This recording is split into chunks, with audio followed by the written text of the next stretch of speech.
In the forgotten village of Valle de Sombras, a young woman kneels by the river's edge, her cracked hands scrubbing clothes against weathered stones. Wealthy families mock her tattered dress, unaware that beneath those humble garments beats the heart of a healer whose knowledge of mountain herbs could save their dying children.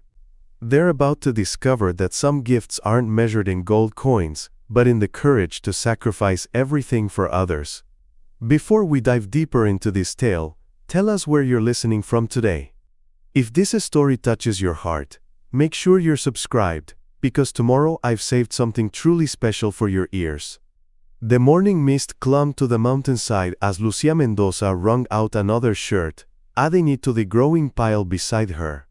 Her 25 years had been marked by struggle, each line on her young face etched by hardship rather than age.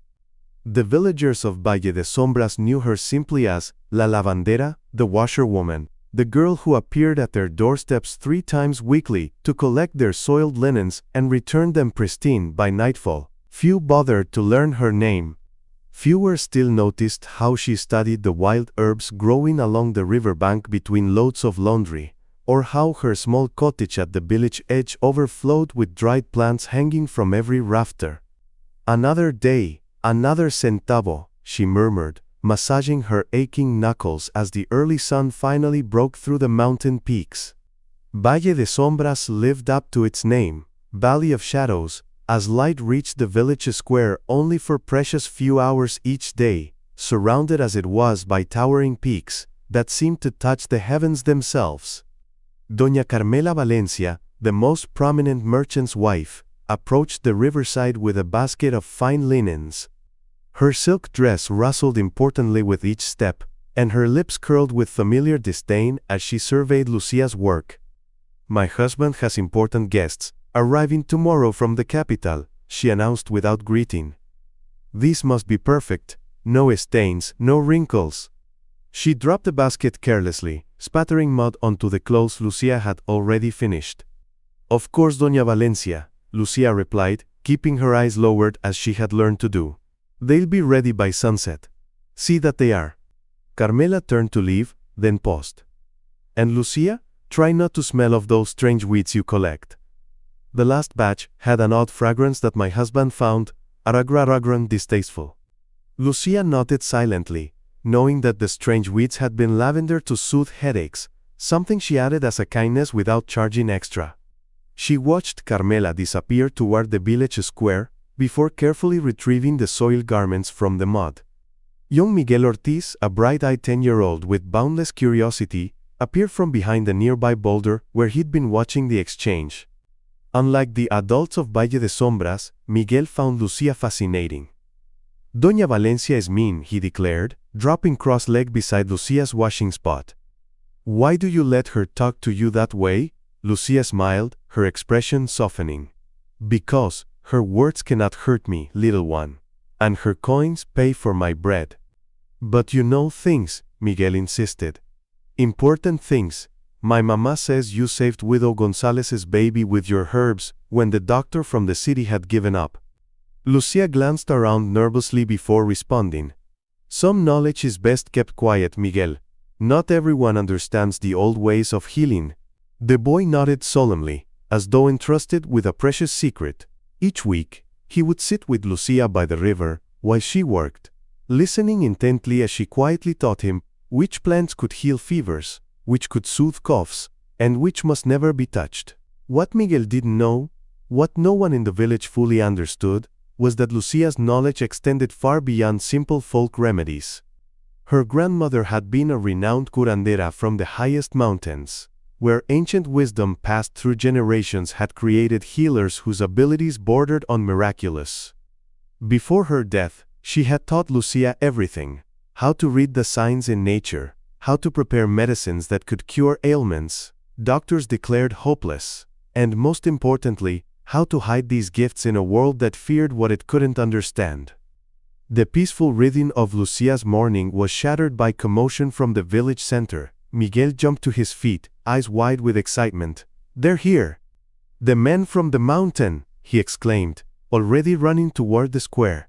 Lucia continued her work, uninterested in the visitors that occasionally passed through Valle de Sombras. The village sat at a crossroads between larger towns, making it a natural resting point for travelers and merchants. Yet something in Miguel's voice, a note of unusual AWE, made her pause and look up.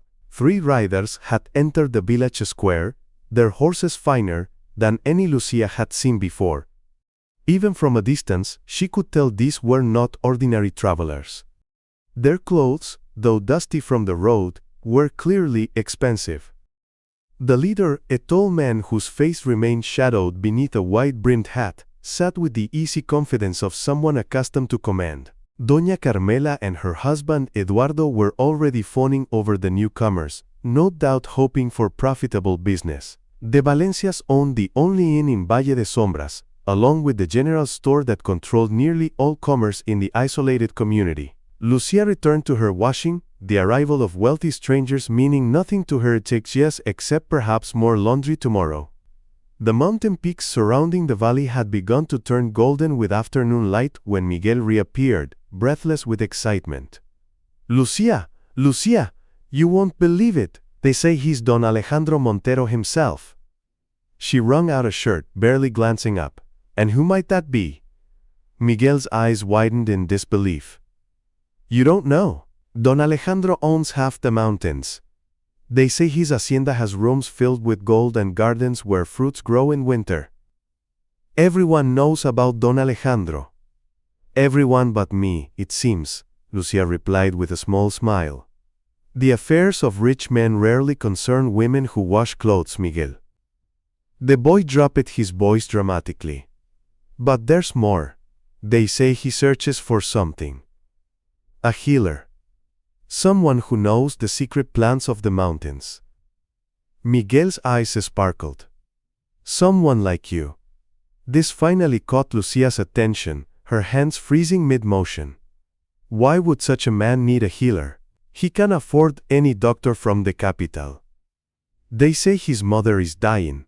The finest doctors have given up hope." Miguel inched closer, his voice barely above a whisper. "They say only the old magic can save her now." Lucia's heart quickened. Her grandmother had warned her that her gift would one day draw attention, unwanted attention. "These are just stories, Miguel. Rich men don't believe in mountain magic." "But Sas, enough," she said gently but firmly. "I have work to finish before sundown. Run along home now."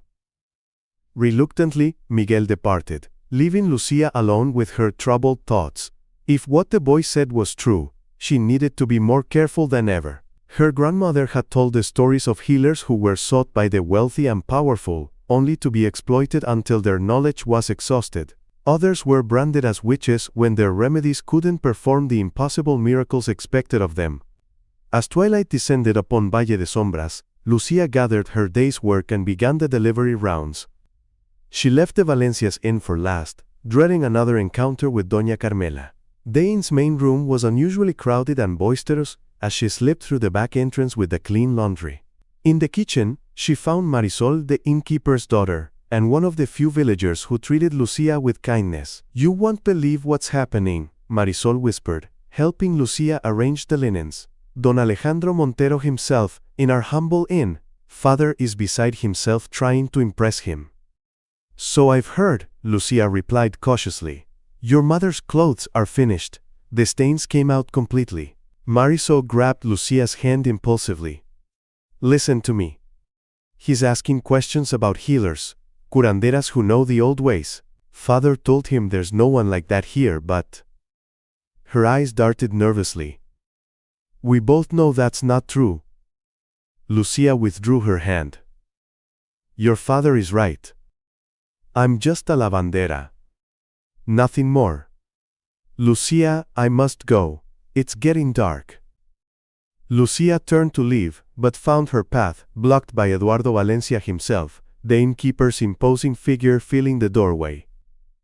"Ah, the washerwoman," he said, his usual disdain tempered by something new, calculation, perfect timing. "One of our distinguished guests has had an accident with wine on his finest shirt. He requires your services immediately." Before Lucia could protest, Valencia seized her arm and steered her toward the private dining room at the back of the inn.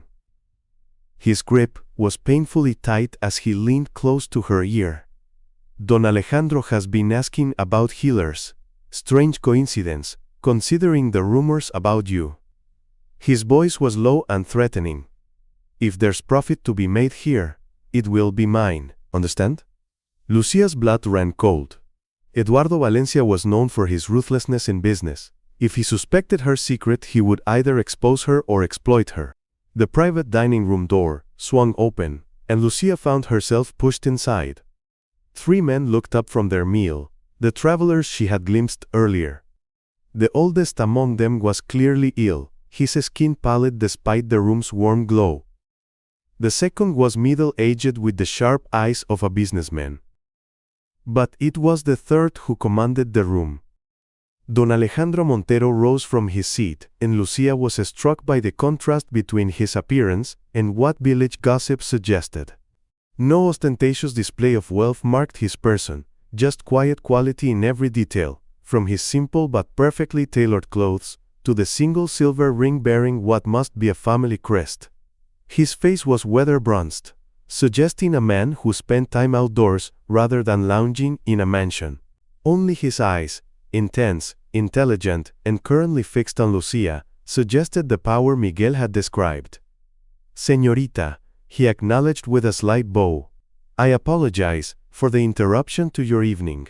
Eduardo cleared his throat importantly. "Don Alejandro, this is our village lavandera. She can attend to your companion's shirt. The stain will be no trouble for her, I assure you." Don Alejandro's gaze never left Lucia's face.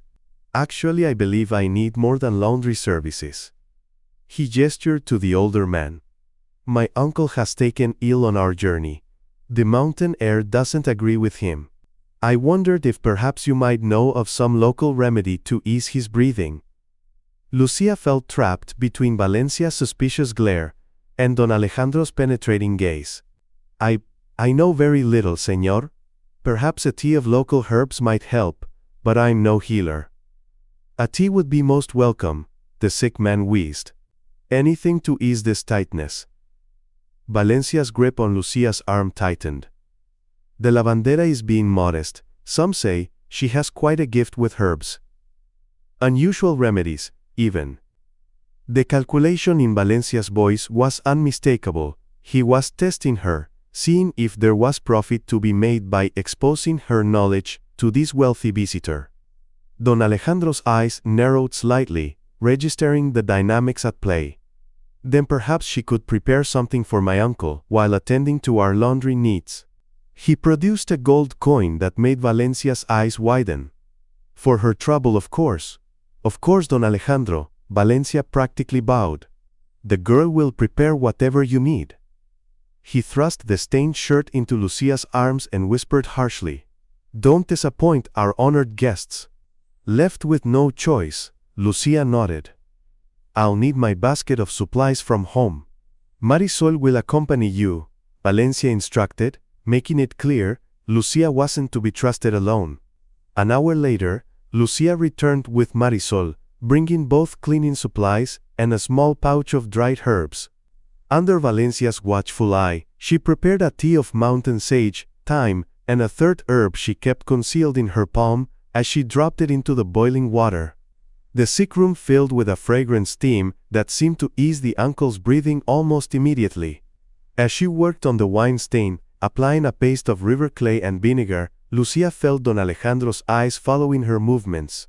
Unlike Valencia's suspicious glare or the townspeople's dismissive glances, his gaze held something else. Assessment, certainly, but also curiosity. "You have a gift," he said quietly, when Valencia stepped out momentarily. "My uncle breathes easier already." "It's just knowledge, señor, not a gift." Lucia kept her eyes on her work. "Anyone could learn it. Yet few do." His voice remained low. "My mother is dying. The doctors from the capital have given her weeks, perhaps days." Lucia's hands stilled briefly before continuing. "I'm sorry for your trouble, señor, but I'm just a lavandera. A lavandera who knows which mountain herbs clear congested lungs with a single cup of tea. He leaned closer. I'm not a superstitious man, señorita. I don't believe in magic or miracles. But I do believe in knowledge passed down through generations, knowledge that modern medicine has forgotten or ignored. Before Lucia could respond, Valencia returned, ending their private conversation. The uncle was sleeping peacefully now. His breathing notably improved. The wine stain had vanished from the expensive shirt. Lucia's work was done. What do I owe you for these services? Don Alejandro asked as she prepared to leave. Valencia stepped forward eagerly. As the girl works under my roof, I was addressing the señorita. Don Alejandro interrupted, his tone polite but firm. Lucia glanced between them, aware of the dangerous ground she navigated. The usual rate for the shirt, señor. The tea was a kindness, not a service. Don Alejandro studied her for a moment, then nodded. He placed several coins in her hand, far more than her usual fee. Thank you for your kindness then. As Lucia walked home that night, the mountain air crisp against her face, she felt the weight of change approaching. The coins in her pocket were heavy, but the knowledge that her secret was now suspected by both Valencia and Don Alejandro weighed heavier still. Her small cottage welcomed her with familiar simplicity, one room with a hearth, a narrow bed, and every rafter hung with drying herbs and flowers. This humble space had been her sanctuary since her grandmother's passing 3 years ago. Here she could be herself, not just Valle de Sombras' lavandera, but a healer, a keeper of ancient knowledge. She was adding wood to her small fire when a knock at the door froze her in place. No one ever visited after dark. She considered remaining silent, pretending to be asleep, but a second knock came, more insistent than the first. Who's there? She called to work afise kuluptea portminte, reaching for the iron poker beside the hearth. Don Alejandro Montero. I come alone and mean no harm. Lucia's heart raced. Opening her door to a powerful stranger after dark could mean many things, none of them good for a woman alone. Yet something in his voice compelled her to unlatch the door, keeping the poker firmly in hand. Don Alejandro stood alone as promised, his tall figure silhouetted against the rising moon. Without the constraints of Valencia's watchful presence, his expression seemed more open, almost vulnerable. Forgive the intrusion, he said, but I couldn't leave matters as they stand. May I come in? You have my word as a Montero that my intentions are honorable. Lucia hesitated, then stepped aside. Few in Valle de Sombras had ever entered her home, and seeing this man, clearly accustomed to palatial surroundings, duck through her low doorway, struck her as surreal. Don Alejandro surveyed the hanging herbs with unconcealed interest. Your grandmother taught you, he said. It wasn't a question. How did you know? The way you handle the plants. The confidence in certain movements, the reverence. Such knowledge isn't learned from books. He turned to face her directly. My mother is dying of the mountain fever. The same illness that has taken 3 lives in the next village already this season. Lucia flinched. Mountain fever was deadly and notoriously difficult to treat. Modern doctors were helpless against it, and even the old remedies offered only slim hope. I'm sorry, she said truthfully. But I don't understand why you've come to me. Because before entering Valle de Sombras, we stopped at the convent in San Miguel. The old nun there, Sister Beatriz, told me to seek the granddaughter of Elena Rojas. His eyes held hers steadily. She said if anyone could save my mother, it would be Elena's granddaughter. The poker nearly fell from Lucia's hand. You know my grandmother's name. Sister Beatriz knew her well.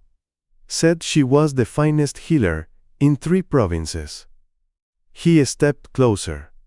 She also said Elena's granddaughter would be hiding her gift, living as someone unremarkable. A perfect disguise, isn't it? The village washerwoman, overlooked by everyone. Lucia set the poker aside, her mind racing. Sister Beatriz had been her grandmother's closest friend. If she had sent Don Alejandro, there must be good reason. Even if I am who you think, she said carefully, mountain fever has no certain cure. I cannot promise miracles. I'm not asking for miracles, only for your best effort. His voice softened. I will compensate you generously, of course. Lucia's laugh held no humor. What would I do with money, senor? Buy a fine dress to wear, while scrubbing clothes in the river. Then name your price. Everyone wants something. She studied him, this man of wealth and power who now stood in her humble home asking for help. Your mother, is she at your hacienda in the high mountains? He nodded. 3 days' ride from here. If I were to come, I would need complete authority in her sick room, no interference from doctors or family members who think they know better. Granted. And supplies, specific plants that may not grow near your home. Whatever you require. Lucia took a deep breath. And afterward, regardless of the outcome, I would return here with no one knowing my involvement. My life here is simple, but it's mine. Don Alejandro considered her demands, then nodded slowly. Agreed, we leave at first light. As he turned to go, Lucia called after him. You never ask my price, senor. Comillas, he paused at the doorway. Name it. Medicine, she said simply. Not for me, but for Valle de Sombras. Proper medicine, for children, for the elderly. Things I cannot make myself. A year's supply at least. Surprise flickered across his face, followed by something that might have been respect. Consider it done. After he left, Lucia sat by her dying fire, wondering if she had just made the wisest decision of her life or the most foolish. By dawn the entire village would know she had left with Don Alejandro Montero. Rumors would spread like wildfire. Her quiet life might never be the same. Yet as she packed her precious herbs and prepared for the journey ahead, Lucia felt something she hadn't experienced in years, purpose beyond daily survival. Whether she succeeded or failed in saving Doña Montero, she had negotiated medicine for children who would otherwise go without. For that alone, the risk seemed worthwhile. The eastern sky was just beginning to lighten when another knock came at her door.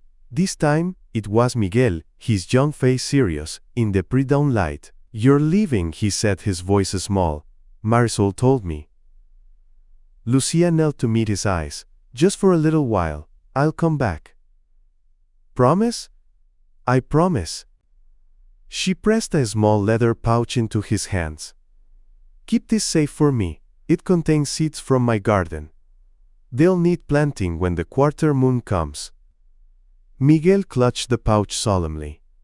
I'll take care of them until you return. As the first golden rays of sunlight spilled over the mountain peaks, Don Alejandro waited in the village square with fresh horses. No sign remained of his uncle or the other companion. They had apparently continued their journey separately.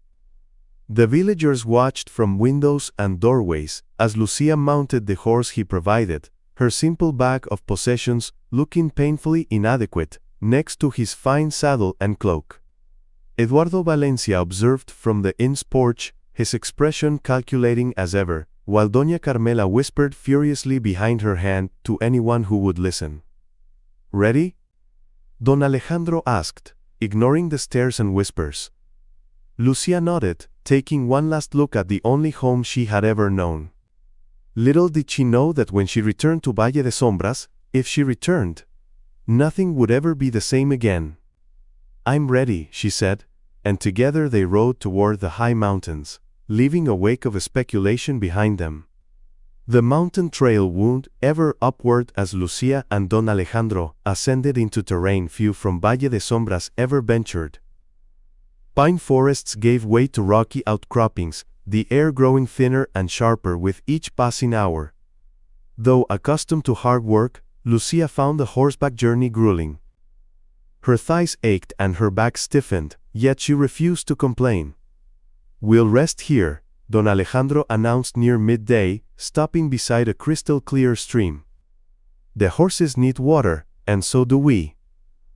Lucia dismounted awkwardly, her legs nearly buckling as they touched solid ground. Don Alejandro pretended not to notice, preserving her dignity as she steadied herself against a boulder. "How much farther?" she asked, massaging her sore muscles while trying to appear unaffected. "We'll reach the lower valley by nightfall. My hacienda sits above it. We'll arrive by tomorrow afternoon." He studied her with those penetrating eyes that seemed to miss nothing. "You've never left Valle de Sombras before, have you?" Lucia looked away, focusing on the majestic peaks surrounding them. "Is it that obvious? There's no shame in it. Few have reason to brave these trails." He handed her a water flask. "Your grandmother, though, she traveled extensively, according to Sister Beatriz." "My grandmother went wherever healing was needed," Lucia confirmed, accepting the flask. "She took me on shorter journeys when I was very young, but after my parents died of the fever, she became protective." Don Alejandro's expression softened momentarily. "You lost your parents to the same illness that now takes my mother. Perhaps that's why Sister Beatriz was so certain you could help. You have personal cause to understand this disease." Lucia had never considered this connection. Her parents' deaths had shaped her entire existence, driving her grandmother to intensify her training, to pass down every fragment of healing knowledge before time ran out. Was that passion for healing born of loss the reason Sister Beatriz had directed Don Alejandro to her? As they continued their journey, the landscape changed dramatically. Lucia found herself identifying medicinal plants that didn't grow in the lower valleys, rare fungi clinging to north-facing rocks, delicate alpine flowers with powerful properties. Several times she asked to stop briefly, collecting specimens that might prove useful. "Don casa and propre sel pasas el calafer." "Everything has purpose," Lucia replied, gently securing a cluster of blue flowers. "Nature provides remedies for the very ailments common to each region. These grow only above certain elevations, where mountain fever is most prevalent. And yet doctors from the capital with all their modern education cannot cure what these simple flowers might." "Not simple," Lucia corrected. "Ancient. Their medicine is new, still learning. This knowledge has been refined over centuries." As the sun began its descent, they reached a vantage point overlooking a verdant valley capped between mountain ranges. Below, Lucia could see scattered buildings, farmlands, and a small village. On the opposite slope, catching the last golden rays of sunlight, stood a sprawling hacienda that seemed to grow organically from the mountainside itself. "Welcome to Valle del Cielo," Don Alejandro said. "And that," he pointed to the hacienda, "is Casa Montero." Lucia stared in awe. Miguel's stories hadn't exaggerated. The Montero estate was grand beyond imagining. A main house with multiple wings, courtyards visible even at this distance, and terraced gardens descending the mountainside. "Your home is beautiful," she managed. "It has been in my family for 7 generations." Pride colored his voice, but also something else: concern. "Though it may not see an eighth, if my mother doesn't recover. Without her, everything falls apart." Lucia turned to him in surprise. "Surely as her son, you would inherit." A shadow crossed his face. "It's siglo. Complicated. My position is not as secure as it appears." Before she could question him further, Don Alejandro urged his horse forward. "We'll stay in the village tonight. Better for you to approach my mother rested." The village of San Cristobal, nestled in the valley's heart, proved more prosperous than Valle de Sombras. Stone buildings with tiled roofs lined cobbled streets, and a small church with stained glass windows dominated the central square. Villagers nodded respectfully as Don Alejandro passed, their curious glances at Lucia more puzzled than judgmental. They stopped before a well-kept inn where the proprietor welcomed Don Alejandro with familiar deference. Lucia was shown to a private room finer than any she had ever occupied, with a real bed instead of a straw mattress, wash basin of porcelain, and windows that opened to a view of moonlit mountains. After a simple but satisfying meal taken privately in her room, Lucia had requested this, feeling overwhelmed by the day's experiences. A knock at her door announced Don Alejandro's return. "Are you comfortable?" he inquired, remaining respectfully at the threshold. "Very, thank you." She hesitated, then ventured the question that had been troubling her since their conversation on the ridge. "Señor Montero, you said your position is complicated. I don't understand. If I'm to help your mother, perhaps I should know the full circumstances." He considered her request, then nodded slowly. "You're right. You should understand what you're entering." He stepped into the room, but left the door open, maintaining propriety. "My mother, Doña Isabella Montero, isn't just the owner of Casa Montero. She's the heart of Valle del Cielo. She manages the estate, oversees the farms, maintains the old ways that keep our valley prosperous. And you're her only son." "Her only child," he confirmed. "But I have a cousin, Ricardo, son of my uncle, whom you met at the inn. While I was away studying in Europe, Ricardo ingratiated himself with my mother. He's been managing parts of the estate for years now."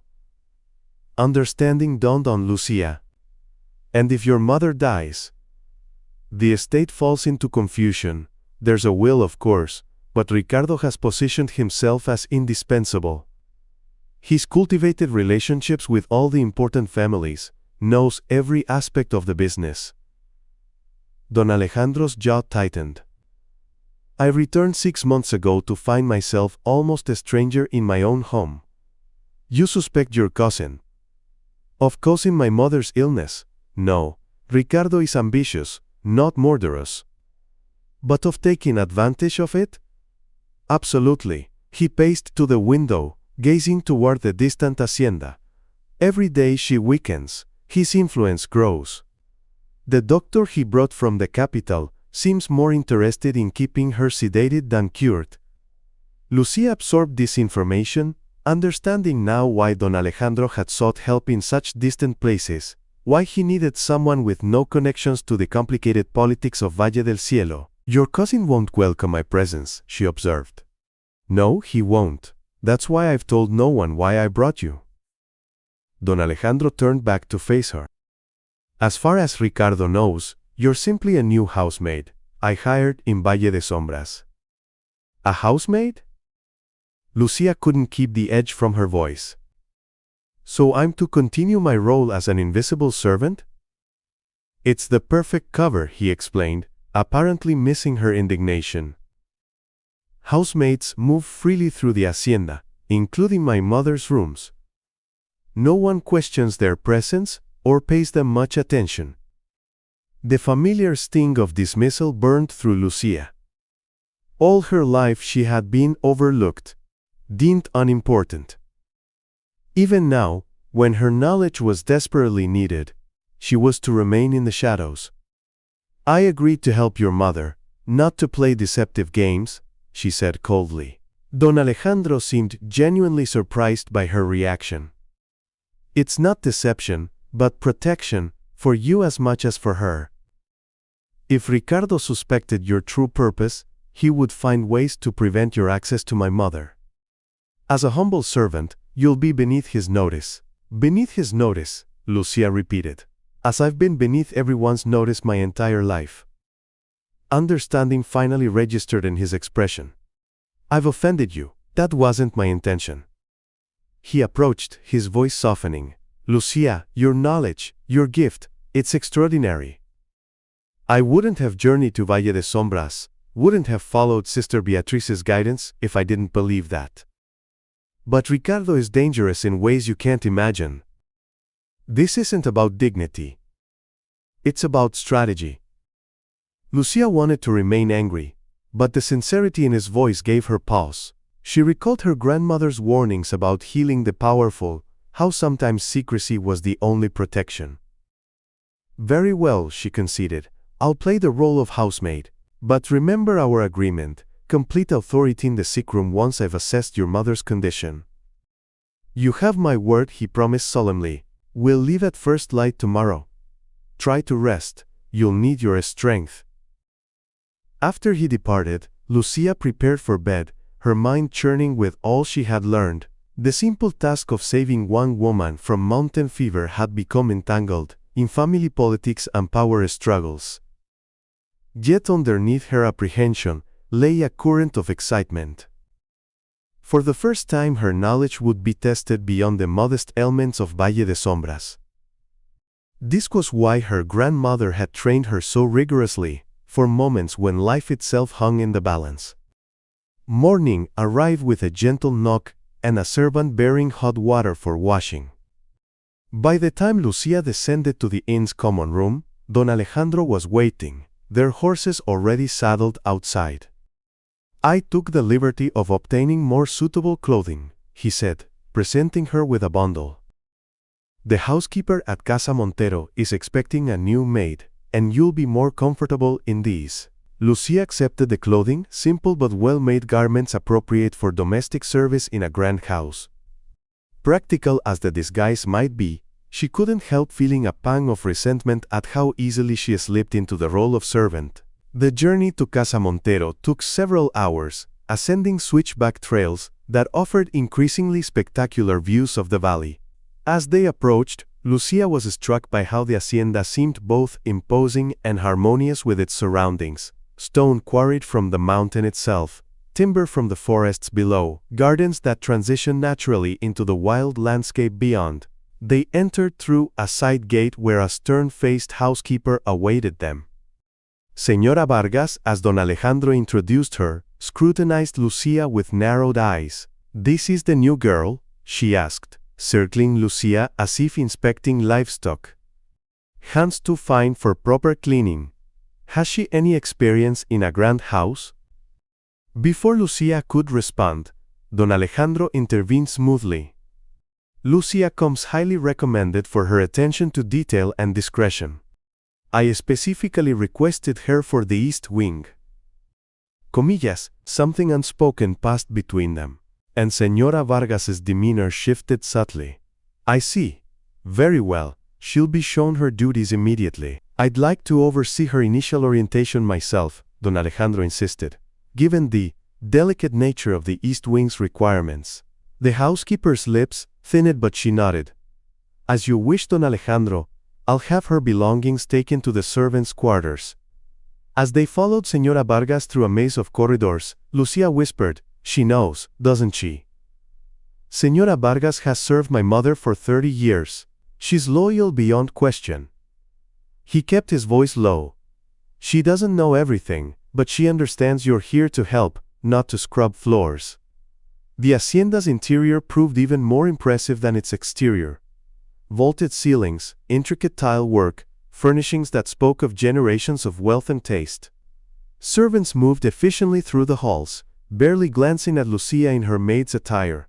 Don Alejandro had been right about one thing. In these clothes she was nearly invisible. They ascended a grand staircase to the east wing, where the atmosphere changed perceptibly. Hushed voices and hurried footsteps replaced the measured rhythm of normal household activities.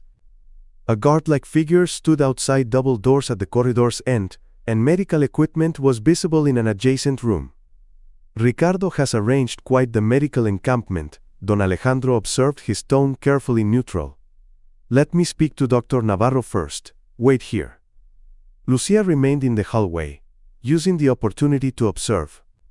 Through a partially open door, she glimpsed an older woman arranging fresh linens, her movements suggesting long familiarity with the household.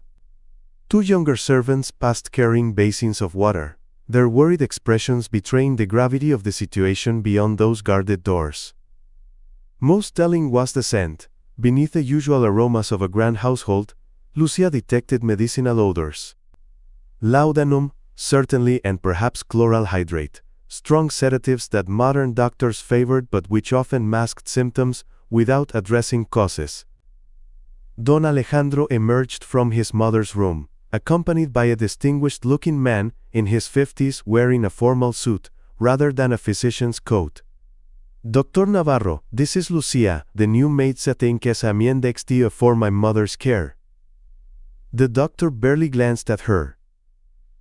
Another servant? Your mother needs medical attention, not domestic help. Lucia has experience caring for the ill, Don Alejandro replied evenly. She'll assist with my mother's personal needs while you focus on treatment. Dr. Navarro sniffed dismissively. Very well, but instruct her not to disturb the patient. Doña Isabella requires absolute rest.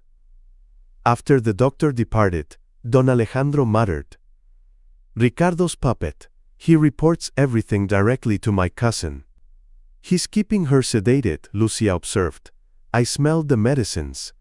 Can you help her? I need to examine her first, alone, without interruption. He nodded. I'll ensure you have that. The night shift would be safest. I'll arrange for you to have the midnight hours, when the household is asleep. Lucia spent the remainder of the day learning the rhythms of Casa Montero. Señora Vargas assigned her basic duties, dusting the east wing corridors, delivering fresh linens, and other tasks that familiarized her with the area surrounding Doña Isabella's chambers without arousing suspicion. Through careful observation and strategic questions to other servants, Lucia pieced together the situation. Doña Isabella had fallen ill nearly 3 weeks ago, beginning with fatigue and mild fever that rapidly progressed to severe symptoms. Dr. Navarro, summoned by Ricardo rather than Don Alejandro, had diagnosed a wasting illness and prescribed a regimen heavy on sedatives and light on actual treatment. Most concerning were the whispers among the older servants. How the mistress had been robust and healthy until Ricardo began bringing her special tea from his travels, how her decline had accelerated after Don Alejandro's return, how Dr. Navarro prohibited certain servants from entering her room.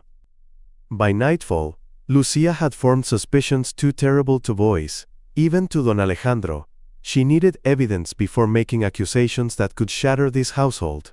The hacienda quieted gradually as darkness settled over Valle del Cielo. Lucia waited in her small servant's room until the bells of the distant church struck midnight, then made her way silently through the corridors to the east wing. Don Alejandro waited as promised, dismissing the night nurse with instructions that the new maid would watch over his mother until dawn. Only when they were alone did he open the door to Doña Isabella's chambers. The sick room was spacious and elegant, with tall windows currently shuttered against the night air.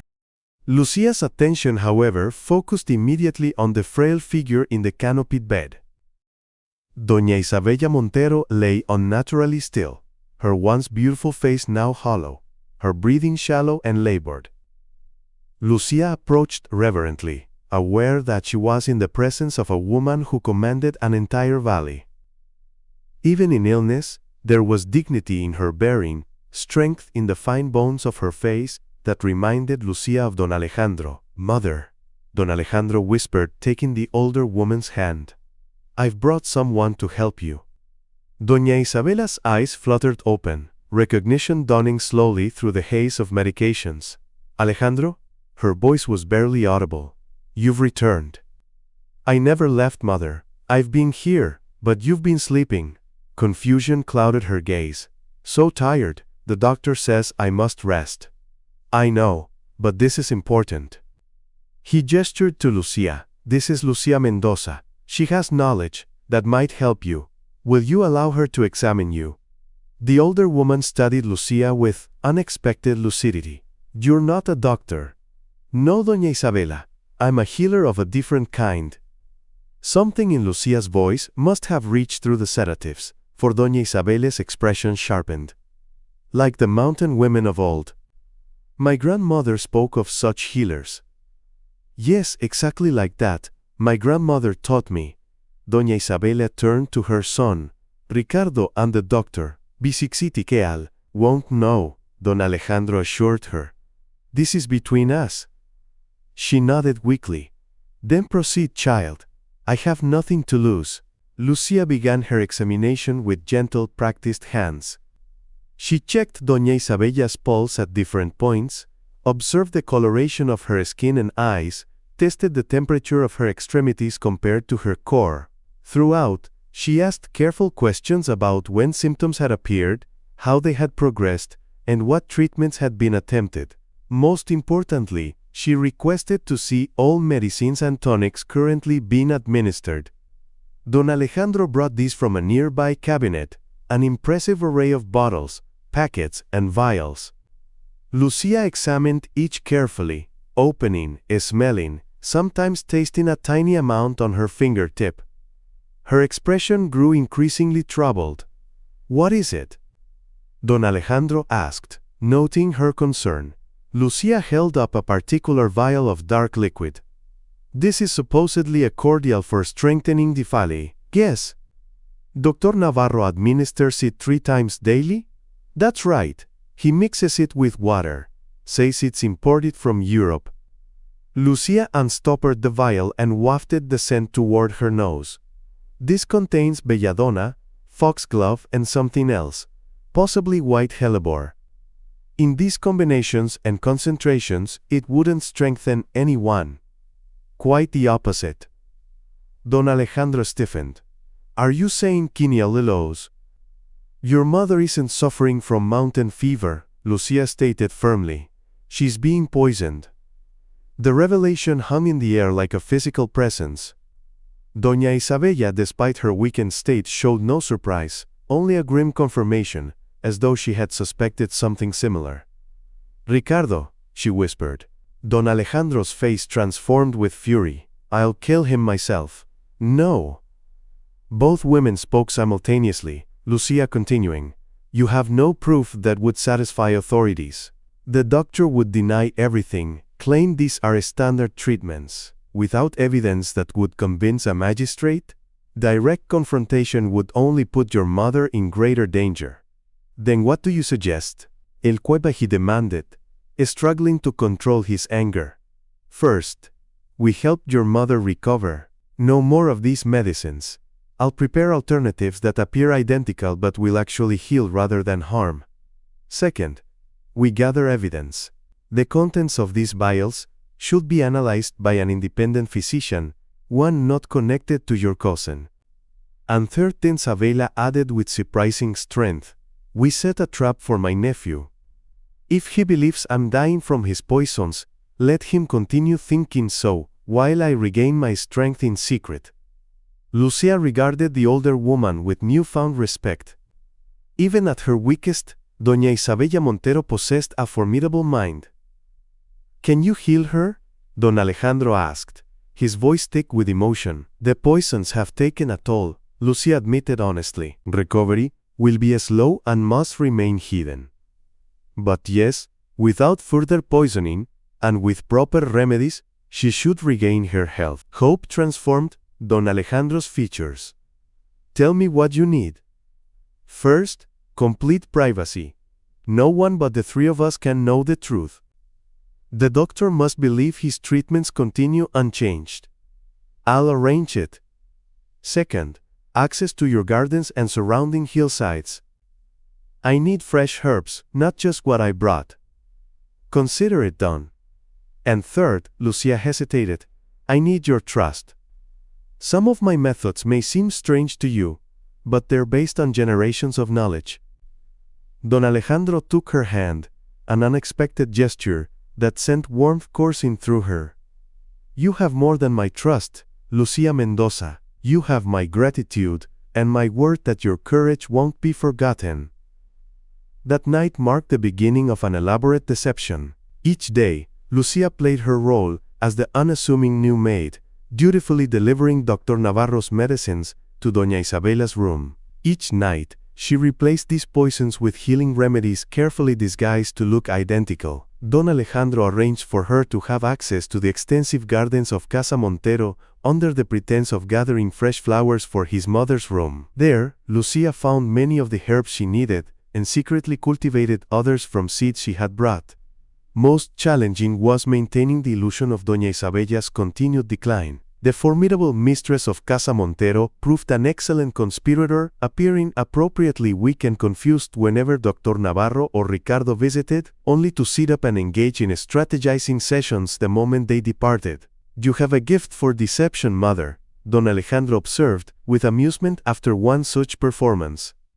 When you've managed an estate and a valley full of competing interests for 30 years, my son, you learn to reveal only what serves your purpose, she replied, sipping the strengthening tea Lucia had prepared.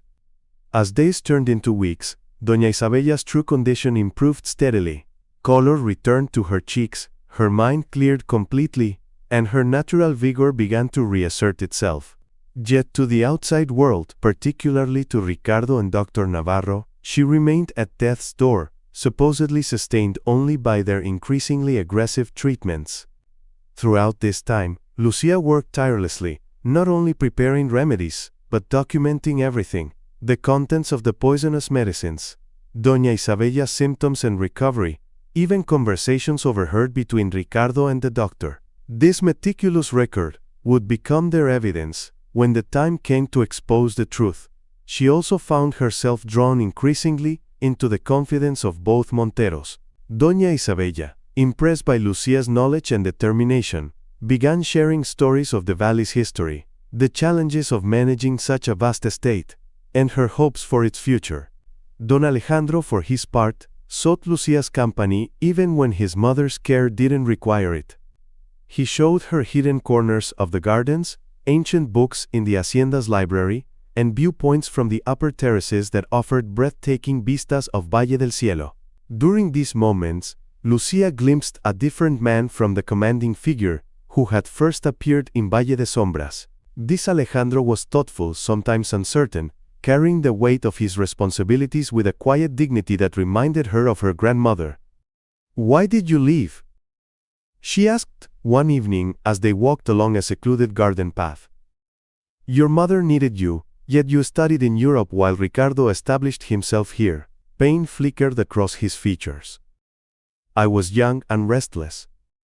Valle del Cielo seemed so small, compared to the world described in my books." His gaze turned distant. "My father wanted me to experience the world before committing to this valley forever. He arranged my studies abroad, believing it would make me a better steward eventually. And did it? It opened my eyes to many things: art, philosophy, different ways of life. But it also made me realize what I had left behind." He looked around at the mountainous landscape bathed in sunset light. "There's a grace to this place that exists nowhere else. I returned a different man, only to find everything changed in my absence." "Your mother never sent for you, even as Ricardo gained influence?" "She did, eventually, but her letters were altered. I've since discovered that correspondence both to and from me was intercepted. By the time I received word of her declining health, she was already in Ricardo's grasp."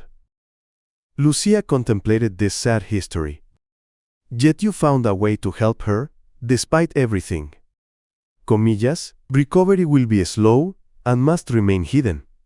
But yes, without further poisoning and with proper remedies, she should regain her health."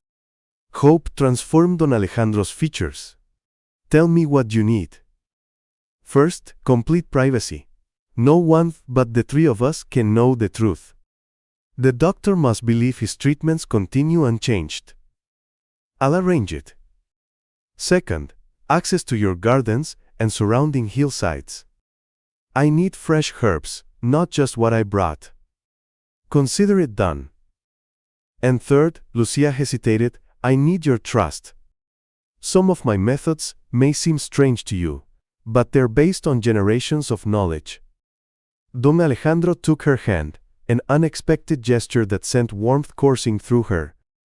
"You have more than my trust, Lucia Mendoza. You have my gratitude and my word that your courage won't be forgotten." That night marked the beginning of an elaborate deception. Each day, Lucia played her role as the unassuming new maid, dutifully delivering Dr. Navarro's medicines to Doña Isabella's room.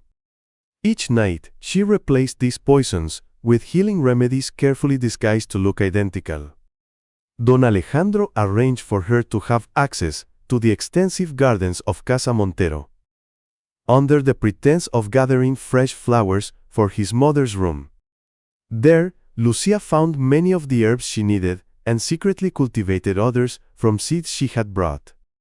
Most challenging was maintaining the illusion of Doña Isabella's continued decline. The formidable mistress of Casa Montero proved an excellent conspirator, appearing appropriately weak and confused whenever Dr. Navarro or Ricardo visited, only to sit up and engage in strategizing sessions the moment they departed. "You have a gift for deception, mother," Don Alejandro observed with amusement after one such performance. "When you've managed an estate and a valley full of competing interests for 30 years, my son, you learn to reveal only what serves your purpose," she replied, sipping the strengthening tea Lucia had prepared. As days turned into weeks, Doña Isabella's true condition improved steadily. Color returned to her cheeks, her mind cleared completely, and her natural vigor began to reassert itself. Yet to the outside world, particularly to Ricardo and Dr. Navarro, she remained at death's door, supposedly sustained only by their increasingly aggressive treatments. Throughout this time, Lucia worked tirelessly, not only preparing remedies, but documenting everything: the contents of the poisonous medicines, Doña Isabella's symptoms and recovery, even conversations overheard between Ricardo and the doctor. This meticulous record would become their evidence when the time came to expose the truth. She also found herself drawn increasingly into the confidence of both Monteros. Doña Isabella, impressed by Lucia's knowledge and determination, began sharing stories of the valley's history, the challenges of managing such a vast estate, and her hopes for its future. Don Alejandro, for his part, sought Lucia's company, even when his mother's care didn't require it. He showed her hidden corners of the gardens, ancient books in the hacienda's library, and viewpoints from the upper terraces that offered breathtaking vistas of Valle del Cielo. During these moments, Lucia glimpsed a different man from the commanding figure who had first appeared in Valle de Sombras. This Alejandro was thoughtful, sometimes uncertain, carrying the weight of his responsibilities with a quiet dignity that reminded her of her grandmother. "Why did you leave?" she asked one evening, as they walked along a secluded garden path. "Your mother needed you, yet you studied in Europe while Ricardo established himself here." Pain flickered across his features. "I was young and restless. Valle del Cielo seemed so small compared to the world described in my books." His gaze turned distant. "My father wanted me to experience the world before committing to this valley forever. He arranged my studies abroad, believing it would make me a better steward eventually. And did it? It opened my eyes to many things: art, philosophy, different ways of life. But it also made me realize what I had left behind." He looked around at the mountainous landscape bathed in sunset light. "There's a grace to this place that exists nowhere else. I returned a different man, only to find everything changed in my absence." "Your mother never sent for you, even as Ricardo gained influence?" "She did, eventually. But her letters were altered. I've since discovered that correspondence both to and from me was intercepted. By the time I received word of her declining health, she was already in Ricardo's grasp." Lucia contemplated this sad history. "Yet you found a way to help her, despite everything." Comillas. "Elena was a healer from the high mountains who married into our family. She taught me much about the old ways before she passed." Don Alejandro, who had been listening from his mother's bedside, looked up sharply. "Elena de Vega, that's your grandmother's name, isn't it, Lucia?" "Elena Rojas was my grandmother," Lucia corrected gently. Though she spoke often of a dear friend named Maria, who married a wealthy landowner against her family's wishes. Doña Isabella's eyes widened. Could it be, after all these years? She reached for Lucia's face, studying her features with new intensity. "Yes, I see it now. You have her eyes, her determination. Elena's granddaughter, in my home." "The connection Sister Beatriz mentioned," Don Alejandro murmured. "She didn't just send us to any healer, she sent us to family." "Not by blood," his mother corrected, "but by something perhaps stronger. Elena and I were like sisters. We swore that if either of us ever needed help, we would seek out the other's line." Her voice softened with wonder. And now, when I needed it most, Elena's granddaughter appears. Lucia struggled to absorb this revelation. Her grandmother had rarely spoken of her past, particularly her friendships with the wealthy. Yet the journal contained intimate details of life at Casa Montero decades ago, healing remedies they had developed together, and references to a pact of mutual protection between their families. "This chest contains knowledge I thought lost," Lucia said, carefully returning the precious documents. "With these remedies I can accelerate your healing significantly." "Then our meeting was truly destined," Doña Isabella said, clasping Lucia's hand warmly. "Elena protects me still, through you." That night, with renewed purpose, Lucia prepared a strengthening tonic using one of the rediscovered recipes. The connection to her grandmother made this place, these people, feel suddenly less foreign. The mountain winds that swept through Valle del Cielo carried whispers of a history more intertwined than she had ever imagined.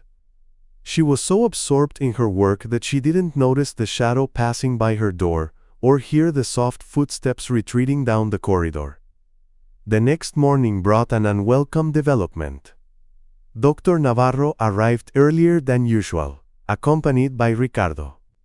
Their conversation, conducted in the corridor outside Doña Isabella's room, reached Lucia, who was arranging flowers by the window. "My aunt's condition concerns me deeply, doctor," Ricardo was saying, his voice perfectly modulated to convey worry. "Perhaps a more aggressive treatment is warranted?" "I've been considering exactly that, Don Ricardo," the doctor replied. "The new preparation I've brought today is significantly stronger. It should bring more Kempinski prickle BGs. Definitive results." Lucia froze, her fingers tightening around the stem of a lily. Their euphemisms couldn't disguise the truth.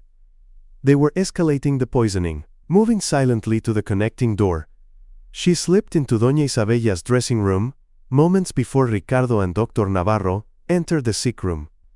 Through a crack in the door, she watched as the doctor approached Doña Isabella's bed, with exaggerated solemnity. The mistress of Casa Montero played her role perfectly, appearing weak, disoriented, and significantly worse than she actually was.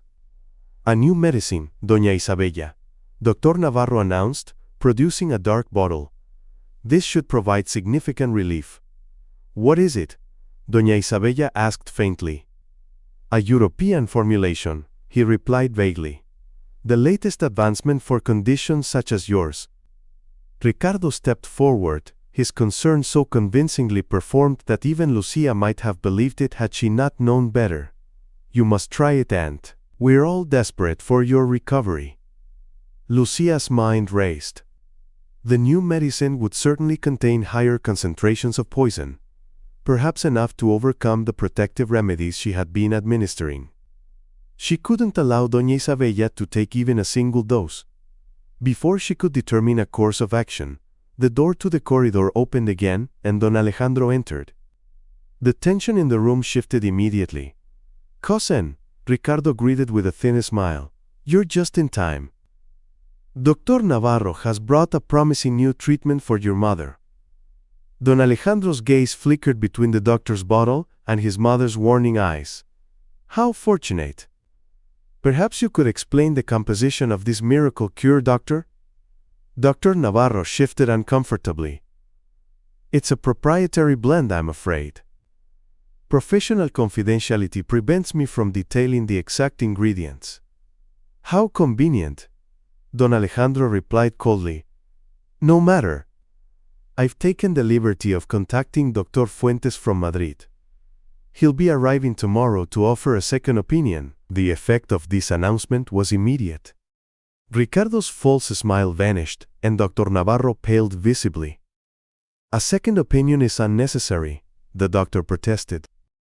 "Your mother's condition is well understood, and changing treatments now could be dangerous." "I insist," Don Alejandro said firmly. "In fact, I believe we should delay any new medications until Dr. Fuentes has had the opportunity to examine my mother thoroughly." Ricardo's eyes hardened. "Always the dutiful son, aren't you, Alejandro? Returning at the 11th hour to question treatments that have been carefully administered for weeks. Better late than complicit, Don Alejandro replied, the double meaning clear to everyone in the room. For a moment, Lucia thought Ricardo might abandon his pretense entirely, but his training in deception ran too deep. With visible effort, he composed his features into an expression of wounded dignity. If you doubt Dr. Navarro's expertise, that's your prerogative. I only want what's best for my aunt. He turned to Doña Isabella with practiced tenderness. Rest well, tia. We'll continue this discussion when you're feeling stronger. After they departed, Don Alejandro locked the door and turned to his mother. That was too close. If I hadn't arrived when I did. But you did, Doña Isabella interrupted, sitting up with more strength than she would have dared show moments before. And now we have confirmation of their intentions, witnessed by all of us. Lucia emerged from her hiding place. The new medicine would have been fatal, I'm certain of it. They're growing desperate. As are we, Don Alejandro said grimly. There is no Dr. Fuentes from Madrid. I invented him to buy time, but Ricardo will discover the deception within days. Then we must act now, his mother declared. I've regained enough strength to confront Ricardo directly. It's too dangerous, Lucia protested. You're much improved, but not fully recovered. And we still lack the kind of evidence that would convince authorities. Perhaps not, Don Alejandro said thoughtfully. Ricardo doesn't know how much you've recovered, mother. He believes you're still weakened, suggestible. What if we use that against him? A plan quickly took shape. Doña Isabella would request a private meeting with Ricardo that evening, ostensibly to discuss changes to her will before Dr. Fuentes arrived. Don Alejandro and Lucia would hide in the adjoining dressing room, witnesses to whatever confessions Ricardo might make when believing himself alone with a dying woman. He's too clever to admit anything outright, Lucia warned. Perhaps, Doña Isabella acknowledged. But Ricardo has one significant weakness, his pride. If he believes I've figured out his scheme, but am too weak to stop him, he may boast, rather than deny. Men like Ricardo need their brilliance acknowledged, even by their victims. As dusk settled over Casa Montero, Lucia helped Doña Isabella prepare for the confrontation. They carefully calibrated her appearance, well enough to sit up and converse, but with strategic signs of weakness that would convince Ricardo his plans were succeeding. Are you certain you're strong enough for this? Lucia asked, adjusting the shawl around Doña Isabella's shoulders. My dear girl, the older woman replied with a hint of her former commanding presence. I've negotiated with corrupt officials, faced down angry mobs during drought years, and managed a household of 60 servants for 3 decades. One treacherous nephew hardly intimidates me. Don Alejandro arrived as planned, concealing himself with Lucia in the dressing room as night fell. Through the partially open door, they would witness everything while remaining hidden from view. Ricardo arrived precisely at the appointed hour, his expression appropriately somber as he entered his aunt's chambers. You wish to see me, tia? You should be resting. Death affords little time for rest, Ricardo, Doña Isabella replied, her voice deliberately faint. Come closer. My strength fails, and there are matters we must discuss. He approached her bedside, the picture of filial concern. Dr. Navarro assures me, this is merely a temporary decline. The new medication will finish what the others began, she interrupted, fixing him with a penetrating stare. Did you think I wouldn't realize, nephew? The convenient timing of my illness, the doctor who reports only to you, the medicines that weaken rather than strengthen? For a moment, genuine surprise crossed Ricardo's face before his features settled into careful neutrality. Comillas, the illness has affected your mind, tia? These conspiracy theories. Spare me your denials, she cut him off with surprising strength. I didn't summon you for explanations or apologies. I called you here about the will. In the dressing room, Lucia felt Don Alejandro tense beside her. This deviation from their planned conversation had not been discussed. Ricardo's interest visibly sharpened. The will? I wasn't aware you were making changes. Recent events have clarified certain matters for me, Doña Isabella said cryptically. Alejandro remains my heir, of course, but he knows nothing about running Valle del Cielo.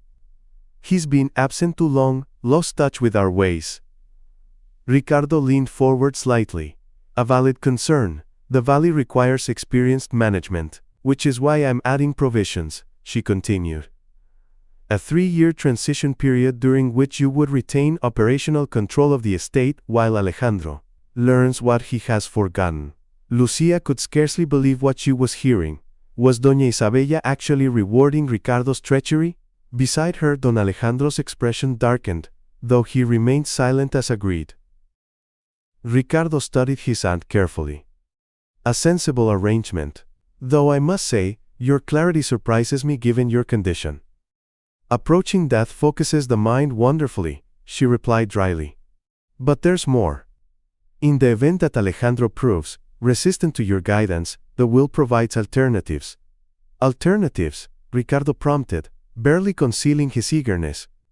If my son fails to follow the transition plan, operational control would become permanent rather than temporary. She paused meaningfully. Do you understand what I'm offering, Ricardo? Understanding indeed dawned on his face, not just of her offer, but of the opportunity it presented. His careful mask slipped, revealing the calculating ambition beneath. I understand perfectly, Tia, he said, his voice lowering confidentially. And I appreciate your recognition of my contributions to Casa Montero. I've only ever acted in the estate's best interests. Including hastening my departure from it? She asked with surprising directness. The question hung in the air between them. For a moment, Lucia thought he would deny it again, but something in Doña Isabella's knowing gaze seemed to liberate Ricardo from pretense. You've always been remarkably perceptive, he acknowledged, his tone changing completely. Though I admit, I didn't expect you to identify the medications. Dr. Navarro assured me they were undetectable. Not to someone who was raised by Maria Elena de Vega, Doña Isabella replied. She taught me to recognize the taste of belladonna before I could walk. Ricardo laughed softly, genuinely, amused. The old mountain healer my father spoke of, how ironic. He settled into a chair beside her bed, relaxing now that deception seemed unnecessary. It wasn't personal, you understand. Valle del Cielo needs progressive management to survive in modern times. Your attachment to outdated methods was becoming a liability. So you decided to help me exit gracefully? Precisely. A dignified decline followed by a natural death, much kinder than watching you struggle as the world changes around you. His voice carried the smooth confidence of a man who believed his own justifications. The estate would have passed to Alejandro anyway, but we both know he lacks the discipline, the vision to carry Casa Montero forward.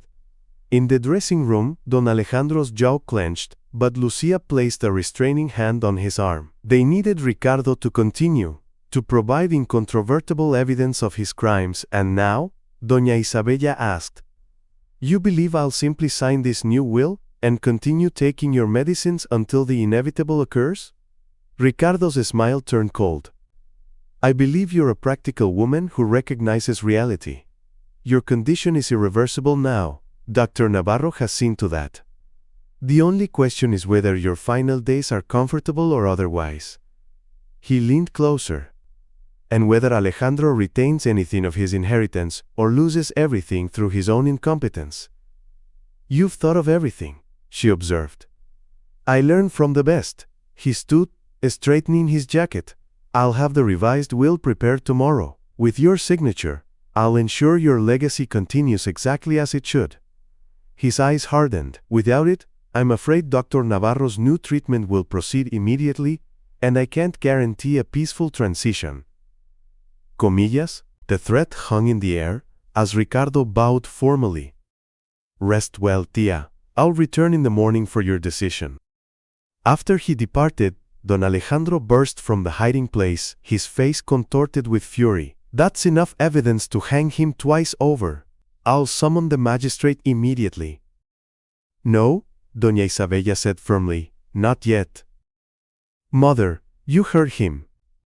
He admitted to poisoning you, threatened to continue if you don't comply with his demands. And with what proof would we convince a magistrate?" She countered. "Our words against his ilusión? Ricardo has spent years cultivating relationships with every official in the region. We need more than overheard conversations." "The medicines," Lucia suggested. "If we could have them analyzed by an independent physician." "Which would take weeks," Don Alejandro objected. "Meanwhile, Ricardo knows we're suspicious. He'll accelerate his plans, perhaps resort to more direct methods." Doña Isabella's expression turned thoughtful. "Perhaps that's exactly what we need, to let Ricardo believe he's won, that I've accepted his terms." "Absolutely not," her son declared. "I won't let you put yourself at further risk." "Listen to me, both of you," she said, her voice regaining the commanding tone that had directed Casa Montero for decades. "Ricardo's mistake was underestimating me, believing that age had weakened my resolve. We'll use that same misconception against him." Lucia understood first. "You'll sign his will." "I'll sign a will," Doña Isabella corrected with a sly smile. "One that appears to give Ricardo what he wants, while containing provisions he won't discover until it's too late." "And while he believes he's secured his position," Lucia continued following her reasoning, "we continue gathering evidence that will stand up in court." "Exactly." Doña Isabella turned to her son.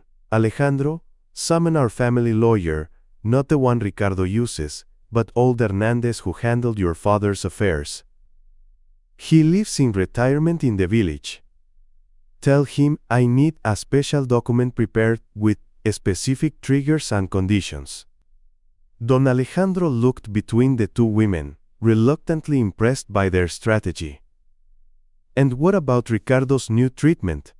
He'll insist you continue taking it." "I'll prepare substitute medicines that appear identical," Lucia assured him. "As we've been doing all along, but with additional safeguards." As they refined their plan late into the night, Lucia marveled at Doña Isabella's resilience. Not only was she regaining her physical strength, but her mind remained as sharp and strategic as ever. This was a woman who had managed a vast estate through droughts and prosperity, who had navigated the complex politics of an isolated mountain valley for decades. Ricardo had severely miscalculated in believing that age had diminished her. The following days unfolded according to their careful choreography. Ricardo received Doña Isabella's apparent capitulation with poorly disguised triumph, believing that fear and weakness had driven her to accept his terms. The revised will was prepared, reviewed by witnesses, who were actually loyal to Doña Isabella, and signed with appropriate ceremony. Meanwhile, Lucia continued substituting harmless tonics for Ricardo's poisons, gradually increasing Doña Isabella's visible strength, while maintaining the pretense of continued decline. They needed Ricardo confident, but not suspicious, believing his aunt would soon pass while he had secured his position. Throughout this precarious performance, Lucia found herself increasingly drawn into the inner workings of Casa Montero. What had begun as a simple healing mission had transformed into something far more complex, not just saving Doña Isabella's life, but helping preserve her legacy, her vision for Valle del Cielo. "You understand this valley in ways Alejandro is only beginning to grasp," Doña Isabella told her one evening, as they reviewed the estate ledgers together. "You see the connections between the land, the people, the old ways and the new. My grandmother taught me to observe the whole, not just isolated parts," Lucia replied. "A valley is like a body. Every element must function in harmony with the others." "Aunt," Ricardo announced without preamble, "I've brought Magistrate Ortega to address a most disturbing development. It appears someone has been tampering with your medications." Time seemed to freeze in Doña Isabella's chambers, as Ricardo's accusation hung in the air. Lucia felt Don Alejandro tense beside her, but his mother remained remarkably composed, her expression revealing nothing but mild confusion. Tampering? Doña Isabella echoed faintly, "What do you mean, nephew?" Ricardo gestured to Dr. Navarro, who stepped forward with reluctance. "I discovered irregularities in your medicine bottles, Doña Isabella. The contents appear altered, similar in appearance, but not identical to my prescriptions." Magistrate Ortega cleared his throat importantly. "A serious allegation, especially given your vulnerable condition. Fortunately, your devoted nephew brought this matter to my attention immediately." "How fortunate indeed," Doña Isabella murmured, her eyes briefly meeting Lucia Siglo. Ricardo turned his attention to Lucia now, his gaze cold and calculating. "I believe this woman is responsible. She was hired under suspicious circumstances and has been observed collecting herbs and preparing unknown concoctions. Is this true?" Ortega demanded, addressing Lucia directly for the first time. Before she could respond, Don Alejandro intervened. "Magistrate, this is absurd. Lucia is a trusted servant who has cared diligently for my mother." "Perhaps too diligently," Ricardo countered smoothly. Dr. Navarro observed that despite his treatments, my aunt's condition shows unusual fluctuations, almost as if someone were interfering with her prescribed regimen. Lucia understood their precarious position. Ricardo had orchestrated this confrontation carefully, presenting himself as the concerned nephew, while casting her as the suspicious outsider. The magistrate clearly arrived with preconceptions, likely reinforced by years of friendship with Ricardo.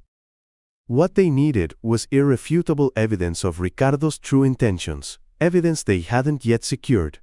Then, with clarity that felt almost like her grandmother's guidance, Lucia saw the path forward. Not through denial, but through truth. "You're right, Don Ricardo," she said clearly, stepping forward. "I have been replacing the medicines." Her admission created a shocked silence. Even Don Alejandro looked stunned, clearly thinking she had lost her mind. "You admit it?"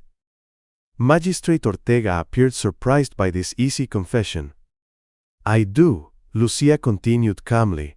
"But before you pass judgment, I suggest we examine exactly what was in the original medicines and what I replaced them with." Ricardo's triumphant expression faltered slightly.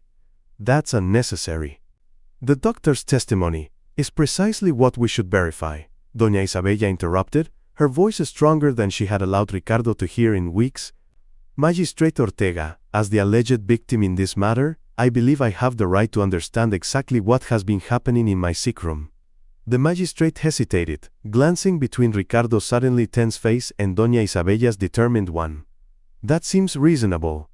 The medicine cabinet is there," Doña Isabella indicated with a gesture. "Both the original prescriptions and the alleged substitutions should be present." Dr. Navarro looked distinctly uncomfortable now. "Perhaps this examination should be conducted by medical professionals in a proper laboratory." "Are you suggesting that what you've been giving my mother cannot withstand immediate scrutiny, doctor?" Don Alejandro challenged. Lucia moved to the cabinet with deliberate confidence, removing several pairs of identical bottles. "These are simple to distinguish, magistrate. The original medications prescribed by Dr. Navarro are on the left. My substitutions are on the right." She placed them on a small table where everyone could observe. "I propose a straightforward test. If I am indeed poisoning Doña Isabella as Don Ricardo suggests, then my preparations should be the harmful ones, correct?" Ricardo's face darkened. "This proves nothing." "It proves everything," Lucia countered. "Magistrate, I suggest you summon the household's hunting dogs. A single drop of either substance will demonstrate which is poison and which is medicine." "Preposterous," Dr. Navarro sputtered. "My prescriptions are sophisticated compounds, which contain belladonna, foxglove and white hellebore in concentrations that would kill a grown man over time, let alone an elderly woman," Lucia finished for him. "My substitutions contain honeysuckle, chamomile and mountain sage," healing herbs with no harmful effects, comillas. The room fell silent again, as the implications of her statement registered. Ricardo's careful composure began to crack, his eyes darting between the bottles and the door, as if calculating his chances of escape. Doña Isabella seized the moment, her voice ringing with authority that belied her supposed weakness. Magistrate Ortega, I am not the confused old woman my nephew would have you believe. For weeks now, Ricardo and his physician have been systematically poisoning me while this brave young woman has been saving my life. Ridiculous, Ricardo scoffed, though his confidence was clearly shaken. She's obviously confused you with her folk remedies and superstitions. Then you won't object to testing the medicines as she suggests? Don Alejandro pressed. Before Ricardo could respond, the door burst open and Señora Vargas entered with another unexpected visitor, Sister Beatriz from the convent of San Miguel, her elderly face lined with determination beneath her nun's habit. I believe I can resolve this matter, Sister Beatriz announced.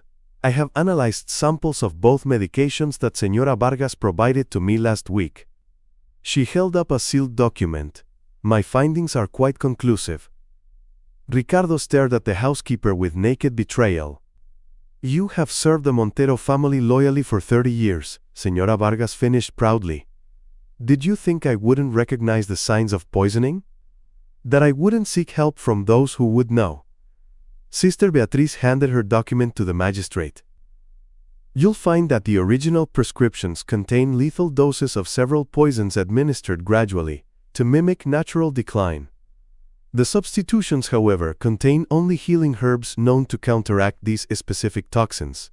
Magistrate Ortega reviewed the document with growing alarm. This bears the convent's official seal and Sister Beatriz's reputation is beyond reproach. He turned to Dr. Navarro, whose face had gone ashen. Doctor, what explanation do you offer for prescribing these substances? The doctor's resolve crumbled visibly. Don Ricardo assured me they were progressive treatments from Europe. I didn't know. He stopped, realizing too late that he had implicated his patron. Lies! Ricardo snarled, backing toward the door. They've conspired against me, all of them. Don Alejandro stepped forward, blocking his cousin's retreat. The only conspiracy here was yours, Ricardo. Against my mother, against our family's legacy, against everything Valle del Cielo stands for. Valle del Cielo's trapped in the past. Ricardo burst out, abandoning pretense entirely. The old ways, the traditional methods, they're obsolete. This valley needs modern management, progressive approaches. Your mother would never see that, and you abandoned your birthright for years. What right do you have to return and claim what I've worked for? The right of a son who loves his mother, Don Alejandro replied steadily.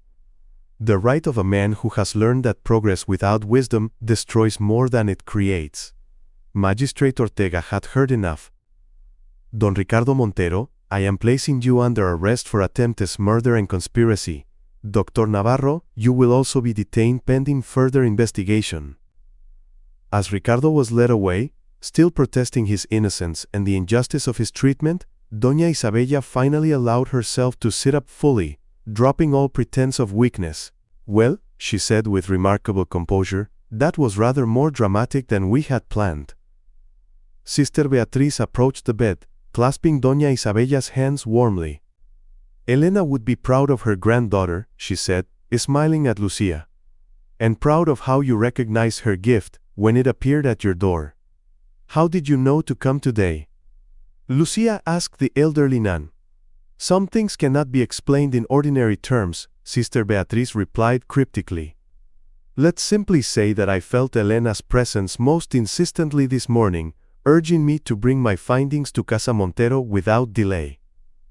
The days that followed transformed Casa Montero from a house of secrets and whispered conspiracies to one of renewal and celebration. News of Ricardo's arrest spread throughout Valle del Cielo, followed quickly by accounts of Doña Isabella's miraculous recovery. The magistrate's investigation uncovered the full extent of Ricardo's schemes, not just the poisoning, but years of financial manipulation and diverted resources that had enriched him at the estate's expense. Dr. Navarro, hoping for leniency, provided detailed testimony about the poisoning regimen and Ricardo's explicit instructions. For Lucia, these days became a whirlwind of unexpected developments. These conversations often included Don Alejandro, whose interest in Lucia had become increasingly evident to everyone at Casa Montero. His formal education complemented her practical knowledge, creating dialogues that excited them both, possibilities for combining the best of traditional ways with thoughtful innovation. As Doña Isabella's recovery progressed from strength to strength, Lucia became aware that her original purpose at Casa Montero had been fulfilled. The promise of medicine for Valle de Sombras had been more than kept. Don Alejandro had arranged for regular deliveries of supplies and had even sent physicians to establish a small clinic there. Yet each time Lucia mentioned returning home, she found herself delayed by new projects, new discussions, new reasons to remain just a few days longer. The small cottage by the river seemed increasingly distant, both physically and emotionally. One evening, as sunset painted the mountains in shades of amber and gold, Don Alejandro found Lucia in the hacienda's highest garden terrace, a special place she had come to cherish for its views of the entire valley. "I thought I might find you here," he said, approaching with 2 glasses of the valley's famous mountain apple cider. "You seem to appreciate this view as much as I do." "It helps me think," she admitted, accepting the offered glass. "I can see everything from here. How the valley fits together. How the river shapes the land. How the village nestles in the protective curve of the mountains." "And what have you been thinking about today?" he asked, settling beside her on the stone bench. Lucia hesitated, then decided on honesty. "That it's time for me to return to Valle de Sombras. I've been away much longer than intended, and Miguel will be wondering if I've forgotten my promise." Don Alejandro was silent for a moment, his gaze fixed on the distant peaks. "I expected this conversation eventually. You've fulfilled your part of our agreement admirably. My mother is recovered, Ricardo's poison exposed, your village supplied with medicines." "Yes," she agreed, though the thought brought her less satisfaction than it once would have. "Before you make your final decision," he continued carefully, "my mother and I would like to propose an alternative." Lucia turned to him, curious despite herself. "What alternative?" "Valle del Cielo needs a dedicated healer, someone who understands both traditional remedies and modern approaches. Someone who sees the connections between individual health and community well-being." "Qui de la Roystays?" His eyes met hers directly. "We would like to establish a proper healing center here, with you as its heart." The offer took her breath away. "A healing center, like a hospital?" "More than that. A place of learning where your grandmother's knowledge could be preserved, studied, combined with new discoveries. Where others could train in the healing arts as you were trained." His enthusiasm was evident in his voice, his hands gesturing expressively. "We've already discussed locations, the eastern meadow with its natural springs, or perhaps the old stone building near the village that could be renovated." Lucia's mind raced with possibilities. To have a dedicated space for healing work, to share her grandmother's knowledge rather than hide it, to help not just individuals but an entire community. It was more than she had ever imagined possible. "It's a generous offer," she acknowledged, her heart quickening. "But my place has always been Valle de Sombras. The people there need me too." "They do," he agreed readily. "Which is why the healing center would serve both valleys. We would establish a smaller outpost in Valle de Sombras, connected to the main center here. You could divide your time between them as needed." The careful thought behind the proposal touched her deeply. He hadn't simply offered an alternative. He had considered her ties, her responsibilities, her sense of purpose. "And what would be my position in this arrangement?" she asked, needing clarity. "Would I be an employee of Casa Montero?" Don Alejandro seemed suddenly less certain, a vulnerability showing through his usual confidence. That would depend entirely on you, Lucia. He set his glass aside, turning to face her fully. If you wish a professional arrangement with appropriate compensation and independence, that can certainly be arranged. He paused, gathering courage for what came next. But I had hoped, that is, my mother and I both hoped, for a different kind of partnership. Understanding dawned slowly. What kind of partnership? One that would make you not an employee of Casa Montero, but its heart alongside my mother, and eventually, he took her hand gently. Alongside me. The implication was unmistakable, sending a cascade of emotions through Lucia. Disbelief, joy, fear, hope, all tangled together. Alejandro, she managed finally, I was a washerwoman when we met. My hands were cracked from lye soap, my dress patched and repatched. The people of Valle de Sombras barely knew my name, let alone respected me as they would respect the mistress of Casa Montero. And yet, he replied, you commanded knowledge that saved my mother's life when the finest doctors failed. You showed courage that exposed Ricardo's treachery when others were deceived. You demonstrated wisdom about this valley that I, its supposed heir, am only beginning to grasp. His grip on her hand tightened slightly. If anyone should feel unworthy in this conversation, Lucia Mendoza, it is not you. She searched his face for any sign of doubt or condescension but found only sincere admiration and something deeper, something that made her heart race.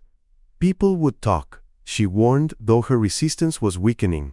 The heir of Casa Montero and a lavandera from Valle de Sombras. Let them talk, he said simply. My mother already considers you the daughter she never had. The servants respect you more than they ever respected Ricardo. Sister Beatriz practically glows with pride whenever your name is mentioned. His smile softened. As for me, vive a welt. I have never met anyone who challenges my thinking, expands my vision, and captures my heart as you do. Lucia felt tears threatening, not of sadness, but of overwhelming emotion. I never imagined, when I agreed to help your mother, that this valley would come to feel like home. It is your home, he insisted gently. If you want it to be. That decision is yours, with no pressure and no conditions. The healing center will be established either way, with whatever involvement you choose. Before she could respond, a familiar voice called from the garden path below. Are you going to keep my future daughter-in-law to yourself all evening, Alejandro? Dinner has been waiting these past 10 minutes. They turned to see Doña Isabella approaching, her strength fully returned, her commanding presence softened by evident affection. Mother, Don Alejandro protested, flushing slightly. I was in the middle of proposing. Yes, I gathered that. She interrupted with a wave of her hand. But these things go better with a proper meal, and perhaps some of that special vintage your father saved for important celebrations. Her eyes twinkled as she looked at Lucia. Unless of course you've already accepted my dear, comillas punto punto.